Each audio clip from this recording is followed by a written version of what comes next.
am ready to take any question or clarification.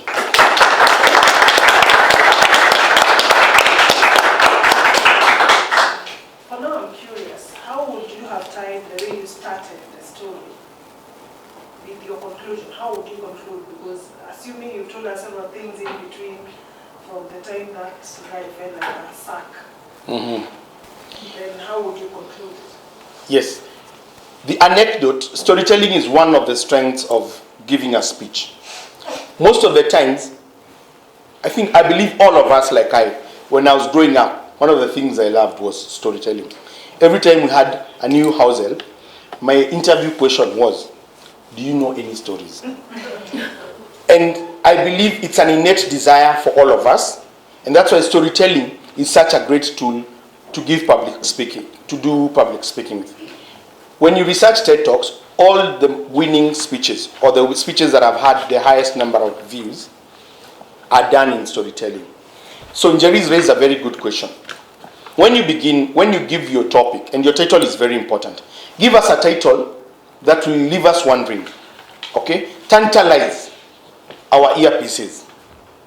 Give us something that will make us interested in looking forward to what you're about to say. So that my introduction will explain my title, and my conclusion will wrap up on that title. For example, I started with the story of Dr. Mambo. In my main speech, that was the end part. I was going to go back to the beginning, where I came from before Mr. Mambo fell. So there are different ways of doing a speech. When I did my icebreaker, I began with the end, where I am today, and then I took guys from my beginning. So there are different ways. You can do it the way Anthony has and Jennifer has, or you can begin with where you are today and take us back. I don't know, I hope I have addressed your question. Another thing I would like to add, about introduction. There are three ways I would propose. They always say, give us a startling fact. Okay? Don't use cliche. Avoid Woishe and I'm not a good speaker, I'm not prepared. The moment you get to the podium and you're given a microphone, then you say, today, I'm not prepared. Guys have already shut off.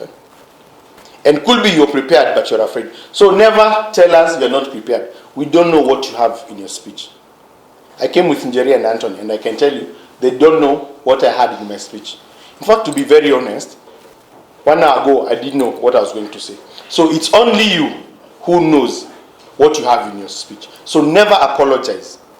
I always say, never hold a paper if you know you have the nerves. Because what happens is, today, the more you're trying to stable, the more the paper trembles.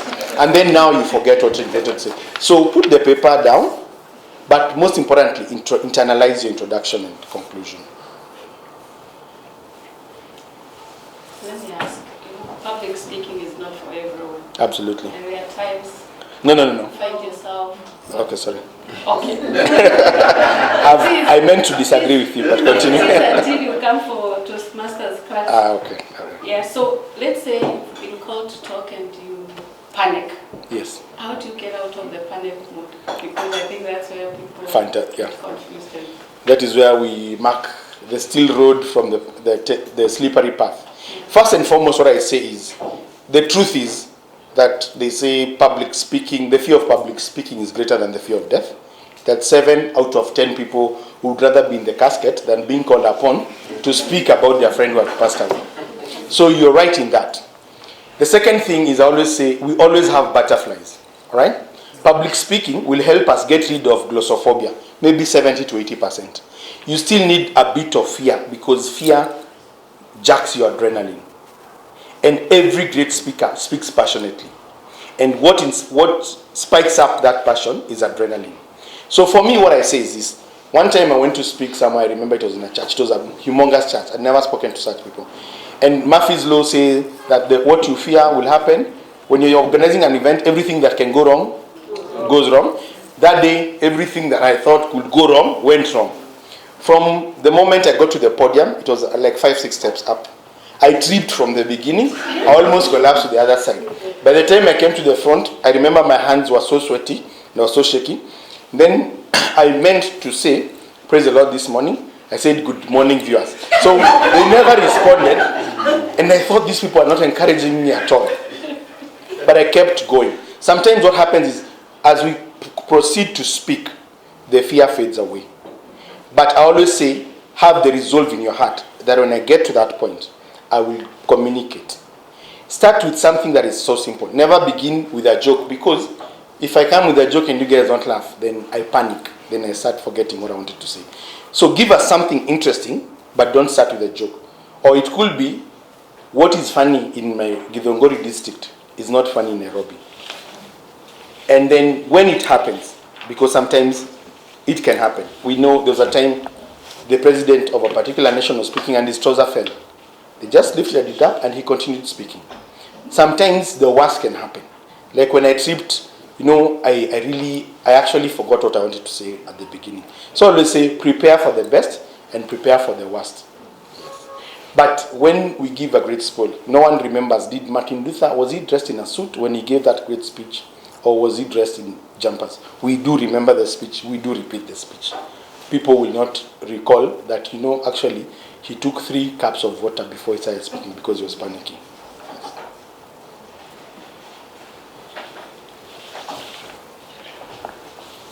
Yes. Okay, just a quick one. In terms of using the voice variations, Yes. how can you maximize it in more or less keeping your viewers or the audience Good. how do you utilize it? Fantastic. Vocal variety is one of the great tools in public speaking. And let's say when I began the speech, the reason why I began with the poem is because I got your attention. I could have screamed if I'm good at that, or shouted because I will have gotten your attention. Then immediately, for example, what? And then guys go quiet. And that is how every time I get them to listen. So vocal variety enables you to create an interest before your audience. So sometimes we speak fast. For example, I always say, when my mother called me, my mother was a Baptist, not because we went to Nairobi Baptist Church, but because she believed in giving us a slipper, and she would slipper you all over your body. So we called her a Baptist. And when my mother came out of the house, she would call, Maxwell. And the way she called your name, you didn't have to be a scientist to know that you're in for a punishment or for a gift. So it's the same thing. Every time you're speaking, how you project your voice will tell us that you're excited, will tell us that you're sad. For example, if I'm giving as a tribute to my grandfather, I might not be excited like I will be when Arsenal has thrashed Manchester United 6-0. So you use in the same way when you're preparing your speech, not where you want to use vocal variety. Like for example, when I'm writing my speech, I indicate at this part, pause. Because I have a challenge of I want to talk fast, I forget to pause. So I write pause. So that when I'm practicing, and I'm practicing maybe with you, you see if there's a pause, and then you tell me you've not paused. Then I place where I need my voice to go higher, I indicate where I need my voice to go lower. Because it's not natural. So we practice it. We practice it. Yes, Chris. My question is on the movement when you're making the speech. How are you supposed to use that space? Because sometimes when you move too much, Yes. people find it distracting. Distractive, yes. So for instance, where you are, where your hand's supposed to be and how you're supposed to use that space in terms of movement. So let's address 2 things. About my hands, about my body movement and the space. I will start with the space. There's something I was taught in Toastmasters, that every time we speak, we use what we call a half moon, or some people call it a triangle. Okay? So the half moon is this part here. This is my space. Now, one of my greatest challenge as a speaker has also been how to use a podium, because I know it theoretically, but when I'm speaking, I keep forgetting to use a space. So one person taught me, every time you want to say something positive, move to the right. Okay? I move to the right, I talk to these people here and finish that thought. And then I can take a step back and talk to everyone else. When I have a negative or a challenging idea or thought that I want to share, again I come to this side and I talk to you. So the next time I come to this side, I will not talk to them, I will talk to you. So that way, I get to use this space and I get to have eye contact with everyone who is in the room. So at the end of the day, everyone feels like you spoke to them. Now, the use of hands, for me, what I would say, when I panic, I used to speak and I would always tuck at my trouser. And I can assure you that my trouser fits perfectly even without a belt. But those are some of the things we do unconsciously. So I always say, every time you do a speech, record yourself. Then look at that video. Because even if I told you, it's like the R counter. The reason why we tap the glass, they will give us a report after the meeting, but let me tell you, you won't remember that you used the R, the crutch words, the filler words. But when the glass taps, it pricks your subconscious. When we were young, we would have rubber bands. Every time you use a curse word, someone would pull it and sting you. So, trust me, after day 3, no one was cursing. All right? So it's the same thing. So when you look at the video, it also pricks at your body movement. The use of the hands, I think maybe Anthony can help me. But what I always say is we don't use fingers. Like for example, and sometimes it's a habit we have and we don't know. You know, I was telling everyone, so it feels condescending. So we always use open palms. I would like to urge us all, I invite us all, and feel comfortable with your hands on the side. For me, what I do is I try and have other body movements that will enable me use my body without necessarily using my hands. That way I don't feel awkward about the hands. Because the more, especially when you have shivers, when you panic, you start wondering what to do with your hands. I can take the last question.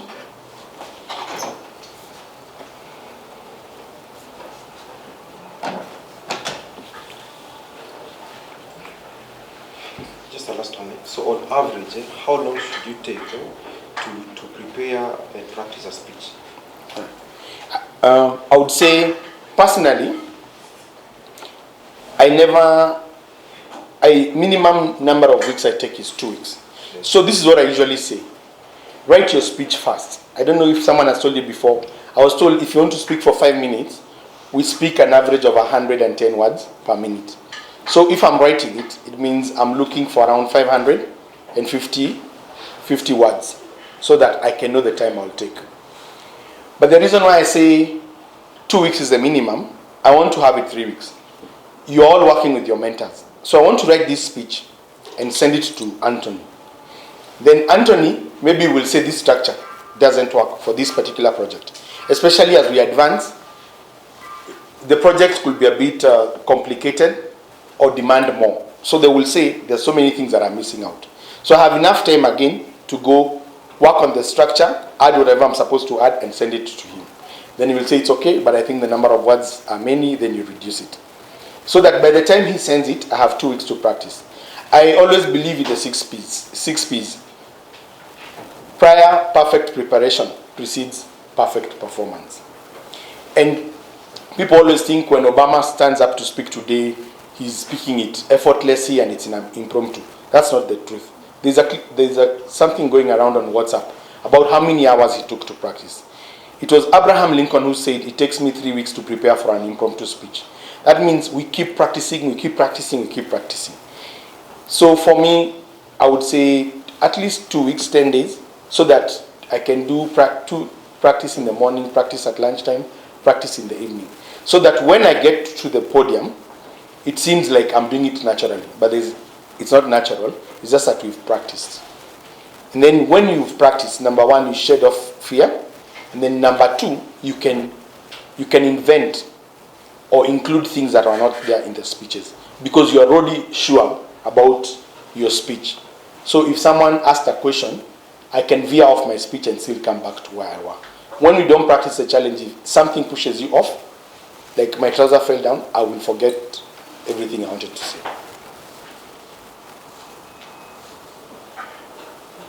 And I would also urge us that it is always nice to work with a mentor because most of the things I have learned because of these people who've gone before us and they will tell you. Like what I was telling you about the words. The first time I wrote a speech of 1,200 words.